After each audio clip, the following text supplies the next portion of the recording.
Just a quick demo on how to add a favicon or site icon to your WordPress website. Super simple to do. It's built in on the latest versions of websites and it's wonderful. So you log into your website and go to any page. From here, you'll have this black bar because you're logged in, and you go over to Customize. Hit Customize. Let that load for a second. From here, we're going to be looking for Settings.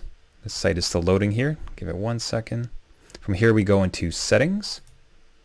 And at the very top, it's Site Identity. You may have been here already changing the name or the title of your website.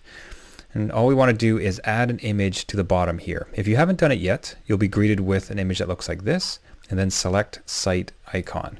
It asks that generally it be at least 512 by 512. If you don't have a logo, I suggest you check out my other video on how to create your own logo. I break it down to very simple steps, very easy to do. But let's say you have something that's at least 512 by 512 for best results. We'll go ahead and select it. I have one ready to go. Nice big version of my logo there. It uploads.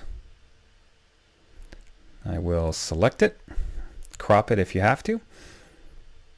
Even better, it gives a nice kind of radius with the rounded corners. Looks great. Go ahead and ask it to crop. It's preparing for us. Publish.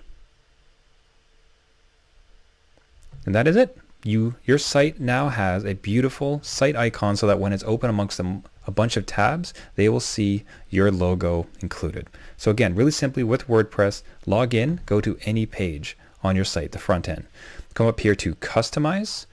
Then you're going to want to go to Settings and then Site Identity, and you'll see a place where you can upload your logo. It just has to be at least 512 pixels by 512 pixels.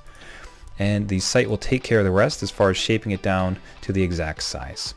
So that's it. Super simple, but it has a very profound professional effect on your website, making it look all the better. Cheers to your great looking website.